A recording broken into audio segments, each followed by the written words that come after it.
Сәлем достар, Гүзаттың каналына қош келдіңіздер. Бүгін біз осылай ерекше дәмді шайымызға кешкі сметаник пирогын істейін деп жатырмыз. Менің алдыңғы видеоларымды қарасаңыздар, сметаник, карамельный, восточный жеке-жеке дайындалған рецепт түрлерімен бөліскен болатынмын. Осы жолы мен осындай кішкентай ғана ыдыстарда жасалатын малина қосылған сметаник пирогын жасайын деп жатырмын. Міне осындай ғана. Ал менімен бірге жасап көріңіздер, рецепт төменге қалдыратын боламын. Мен енді дүкеннен осындай малина сатып алдым. Енді мұздатқышта тұрған. Мен холодильникке салғанда осындай кішкене арасы жібіп тұр екен. Енді көреміз енді қалай болатынын. Бірге жасап көрейік. Менің каналыма тіркеліп, лайк басып, комментарий жазып, қалап кетуді ұмытпаңыздар. Қызымыз екеуміз бірге жасайын деп жатырмыз. Мен енді ыдысымызға 100 граммдай қантымызды алып алдым. Енді осыған менде 200 грамм ұн алдым. Електен өткізілген бір шай қасықпен қопсытқышымызды салып алам. Ұнымызға енді араластырып жібереміз. Енді ыдысымызға салып аламыз. Қантымыздың үстіне салды. Енді қолымызбен осылай араластырып жібереміз. Мен барлық пирогтарды 72%-тік маймен жасаймын. Сіздерде майдың проценті неғұрлым жоғары болатын болса, соғұрлым пирогтарымызда дәмді болады. Сол себепті майды қосатын кезде қарағандарыңыз дұрыс деп ойлаймын. Міне, менде дайындап қойған осындай 72%-тік майымызды қостым. Енді ұнымызбен араластырамыз. Осылай араластырып алғаннан кейін, қазір бізде бір жұмыртқамыз дайын тұр. Жұмыртқамызды қосатын боламыз. Барлығын біріктіреміз. Қантымыз, ұнымызға қосылған қопсытқышымыз және 72%-тік майымыз. Холодильниктен бір 5 минут, 3 минут бұрын алып қойсаңыздар жеткілікті. Үй температурасында тұрған майды осылай жасасаңыздар, ол өте жұмсақ болып, пирогымыз піскеннен кейін тіліп жатқанда бөлініп кете береді. Сол себепті кішкене майымыз қатқылдау болған дұрыс. Міне осылай мен барлығын біріктіріп алдым. Енді осыған бір жұмыртқамызды қосамыз. Бір жұмыртқа жеткілікті бізге. Егерде сіздердің жасап жатқан қамырларыңыз бірікпей жататын болса, кішкене қасықтың басымен болсын, пышақтың басымен болсын, жаңағы 72%-тік майымыздың шетінен алып, қосып, мынау қамырымызды біріктірсеңіздер болады. Менікі дәл шықпай қалды, мені бірікпей қалды демеңіздер, дәл солай жасаған дұрыс. Кейде болады, жұмыртқаның көлемі үлкен болады, кейбір жұмыртқалар кішіректеу болады, сондықтан кейде шықпай қалып жатады, сондықтан оны мен де жасаймын. Бүгін сіздерге осындай шайға ерекше тәттілерді жасап көрсетейін деп жатырмын. Каналыма тіркеліп, міндетті түрде жасап көріңіздер. Міне осылай біріктіріп аламыз. Жеткілікті, жаңа мен мына жерге аздап майды қоя алған болатын. Міне қосып біріктіріп жіберейін. Өте қамырымыз жұмсақта болмау керек. Қазір көрсетем, жақынырақ қандай болатынын. Міне осылай барлығын біріктіріп аламыз дұрыстап тұрып.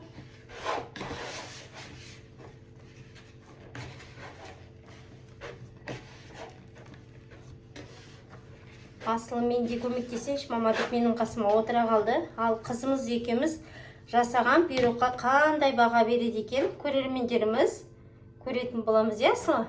Иә.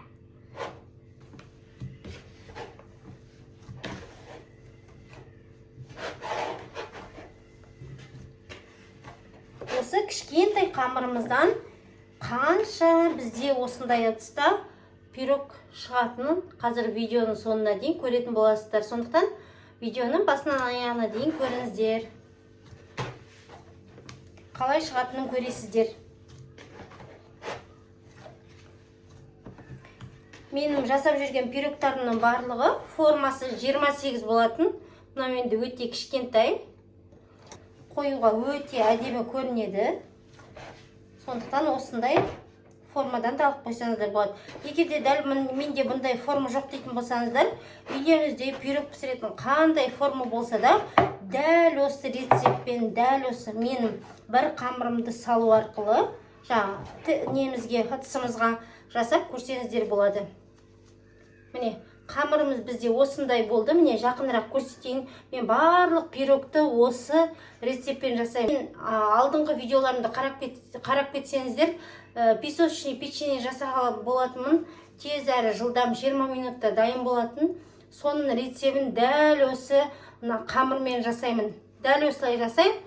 5 минут, 3 минут тұрғаннан кейін нанымызды ысқаннан кейін бірден қандай да болмасын, бір өздеріңізге лайықты әдемі ыдыс болатын болса, енді ирек бола ма, гүлді бола ма, қазір әртүрлі көлемде бар ғой. Сондай ыдыстармен немесе стаканмен кесу арқылы бөліп жасасаңыздар болады.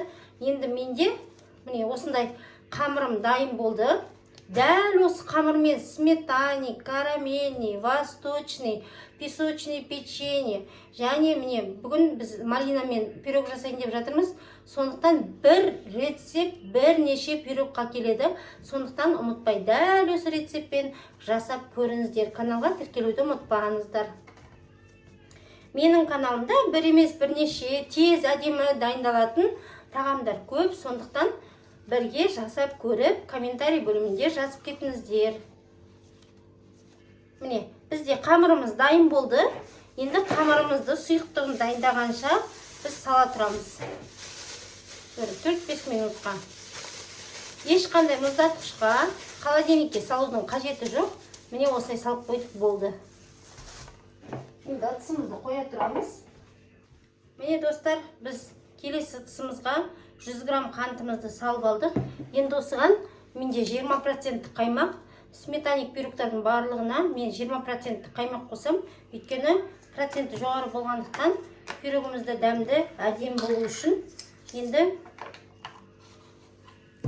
барлық қаймақты қосып шығамыз, алып аламыз.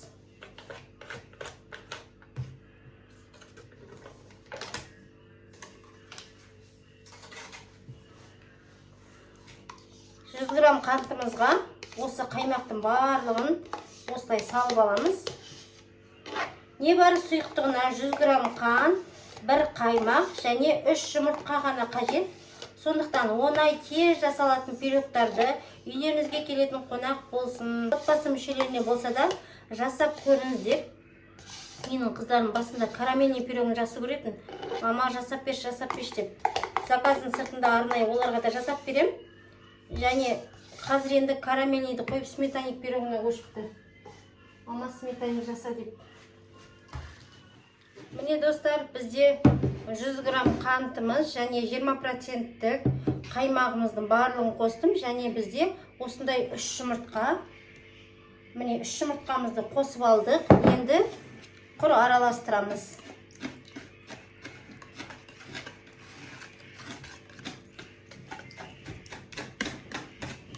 Араластырып аламыз барлығын.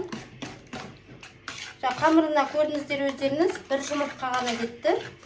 150 грамм маймен 200 граммын 1 қасық қопсытқыштан салдым.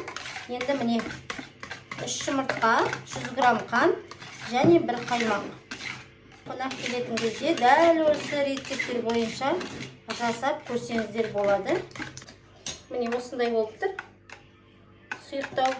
Міне осыны қазір ыдысымызға құйып, әдемілеп тұрып пісіретін боламыз. Енді бізде сұйықтығымыз дайын. Қамырымызды алып аламыз. Біз енді қамырымызды алып аламыз осылай. Қамырымызды алып, міне осындай жүріп жұмсақ, әдемі болып тұр. Енді осыны осылай бөліп қазысатын боламыз.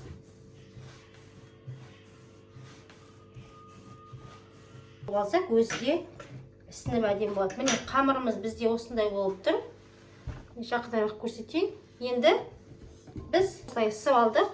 Енді ыдысымызды алып, соған ақырын орналастырып саламыз. Міне, осылай салып алғаннан кейін жан-жағын ирегін шығарамыз әдемілеп тұрып. Міне, осылай неғұрлым әдемі қылып жасайтын болсақ, соғұрлым піскенде пирогымыз әдемі дәмді болып піседі. Қалған бөлігін жетпей тұрған жеріне осылай жалғап қосып жіберсеңіздер болады. Қамырымызды әдемілеп орналастырып алдық.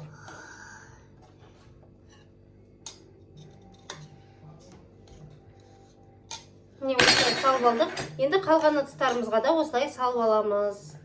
Достар, міне мен барлық 10 ыдысқа осылай қамырымызды салып алдым. Оларынан ақырын-ақырын тесіп шығамыз. Көрдіңіздер қандай болып тұрған. Енді біз манағы дайындаған сұйықтығымызды ақырын осылай құйып шығамыз.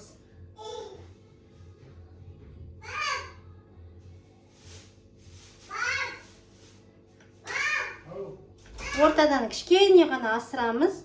Қазір қандай көлемде болғанын сіздерге көрсететін боламын. Міне осылай барлығын құйып шығамыз.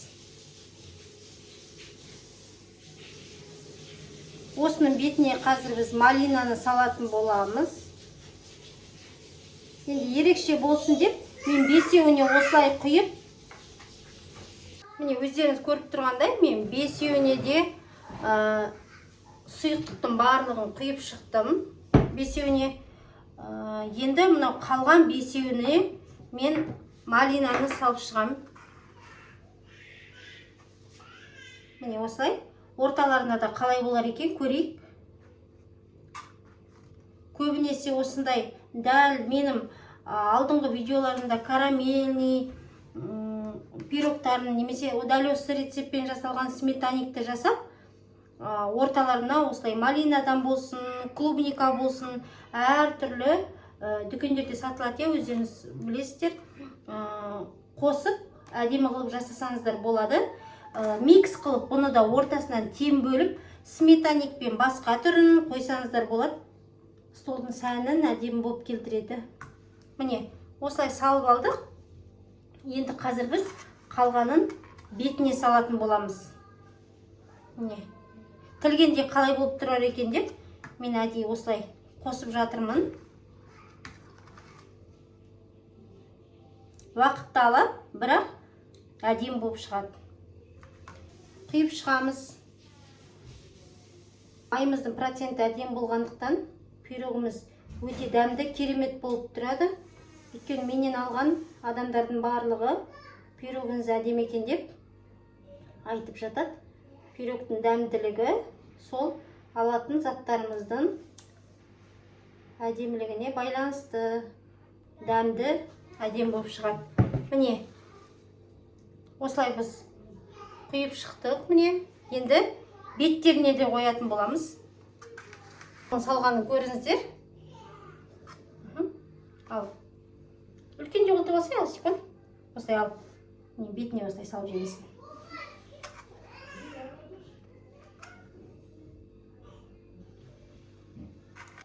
Міне достар, біз барлығын салып шықтық. Табамызға салып шығамыз. Пешімізге салайық, кішкентайында мазасызданып кетіп жатыр.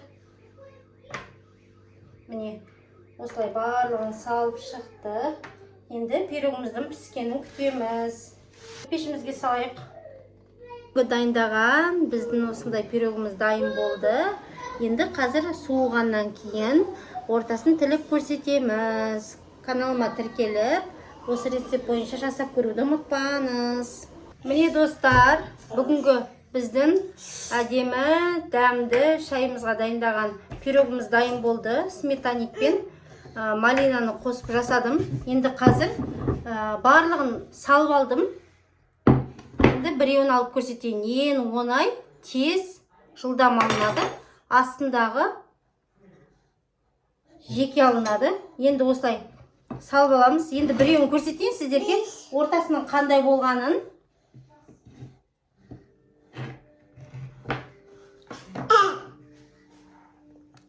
осындай әдем болып піскен. Каналға тіркеліп, лайк басып, комментарий жазып, осы рецепт бойынша сіздер де жасап көріңіздер. Менің каналымдағы карамельный пирогтың рецебін қарап, дәл осындай ыдысқа сіздер де жасап көріп, осылай микс қылып жасап, қонақ келгенде араластырып қойсаңыздар болады.